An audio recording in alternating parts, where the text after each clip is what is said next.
Saudara yang dikasih oleh Tuhan, di dalam rahmat dan cintanya Tuhan kita bisa berjumpa kembali. Puji Tuhan untuk perjumpaan kali ini, dan biarlah melalui perjumpaan kali ini kita pun boleh semakin dikuatkan ya untuk menjalani kehidupan yang sudah Allah anugerahkan kepada kita. Pada hari ini saya akan membacakan firman Tuhan dari Yohanes 14 ayat 16 sampai dengan ayat yang ke-18. Yang demikian firman Tuhan. Aku akan minta kepada Bapa, dan Ia akan memberikan kepadamu seorang penolong yang lain, supaya Ia menyertai kamu selama-lamanya, yaitu Roh kebenaran.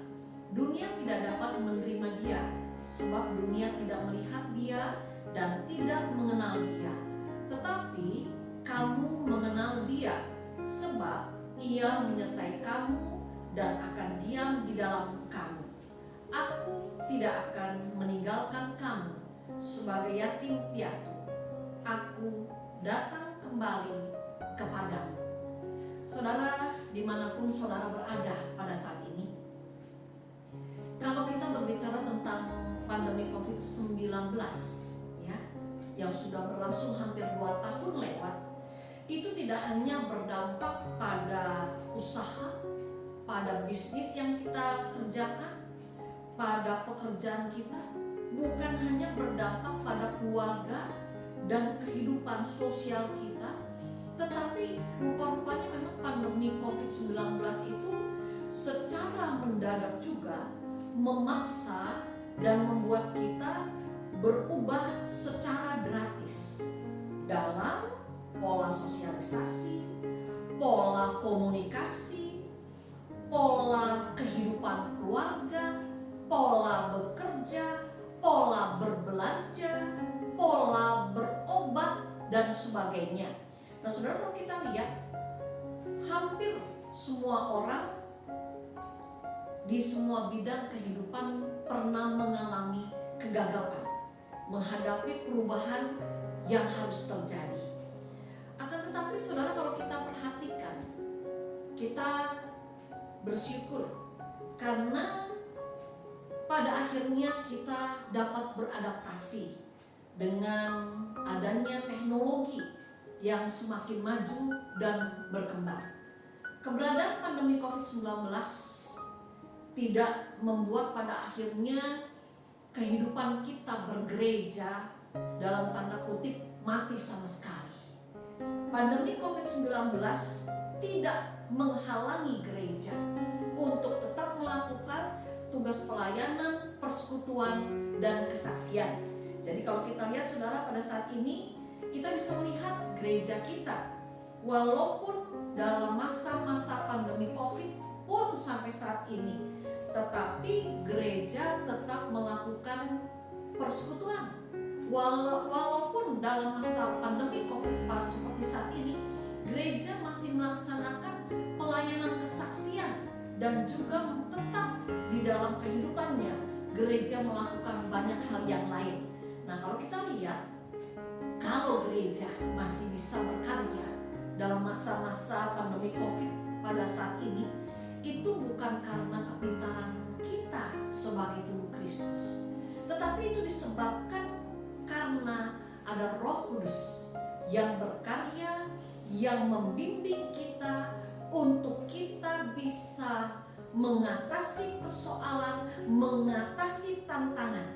Dan kehadiran Roh Kudus kalau kita lihat pada akhirnya menolong kita untuk bisa melihat satu cara tertutup, ada cara lain yang dibukakan oleh kuasa Roh Kudus. Saudara, kalau kita lihat selama masa pandemi, kita sebagai gereja Tuhan tetap bisa melakukan banyak hal. Ya contohnya saja, walaupun BPU tidak bisa buka setiap hari secara onsite, maka pada waktu BPU tidak bisa melayani secara onsite, maka dibuatlah konsultasi dokter secara online. Lalu selama masa pandemi, kegiatan-kegiatan persekutuan lansia, persekutuan komisi dewasa, persekutuan komisi remaja, pemuda, pemahaman Alkitab, persekutuan doa, lalu juga ibadah-ibadah tetap bisa kita lakukan.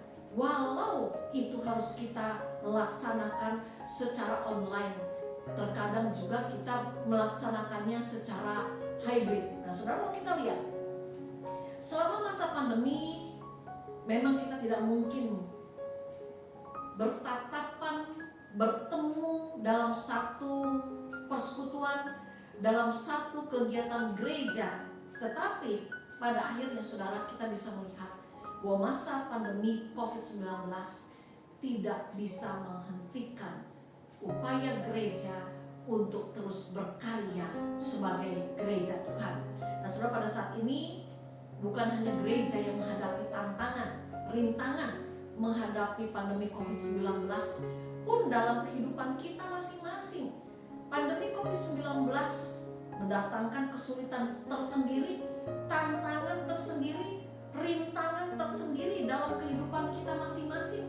Mungkin ada di antara kita yang pada akhirnya harus mengalami keterpurukan karena dampak dari pandemi COVID-19.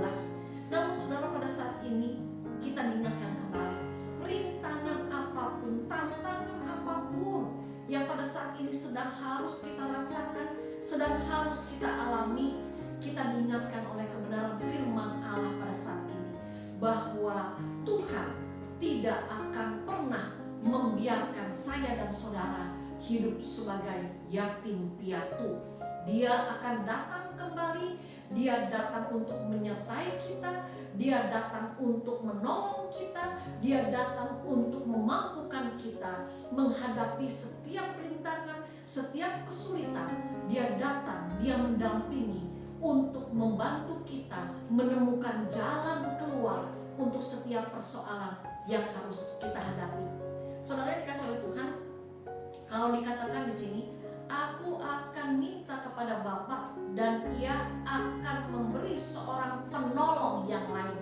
Penolong dalam bahasa Yunaninya paraketos, yang secara harafiah artinya adalah seorang yang dipanggil untuk mendampingi agar menolong. Nah, artinya saudara, pada saat ini kita diingatkan hari ini, saya dan saudara punya pendamping. Saya dan saudara tidak pernah sendiri. Saya dan saudara punya penolong. Saya dan saudara punya penasihat. Saya dan saudara punya pembela, punya penghibur, yaitu Roh Kudus yang Allah anugerahkan bagi kehidupan saudara dan saya. Saudaraku, biarlah kiranya kehadiran Roh Kudus akan memampukan kita untuk kita tidak kalah terhadap rintangan, terhadap masalah, terhadap persoalan hidup yang harus kita hadapi. Biarlah kiranya kehadiran Roh Kudus akan memampukan saudara dan saya untuk dapat menyelesaikan, menemukan jalan keluar, mendapatkan kekuatan ketika kita harus menghadapi banyak rintangan, banyak kesulitan, banyak masalah dalam kehidupan ini. Jangan pernah putus asa, karena Allah adalah pembela kita dan Dia tidak akan pernah membiarkan kita menjadi yatim piatu di dalam dunia ini. Tuhan memberkati. Amin. Kita berdoa. Bapa yang ada di surga, kami bersyukur Engkau tidak pernah membiarkan kami menjadi yatim piatu dalam kehidupan kami. Terus kuatkan kami, terus hiburkan kami, terus mampukan kami ya Roh Kudus untuk dapat menjalani kehidupan seperti yang Engkau kehendaki. Dalam nama Tuhan Yesus, amin.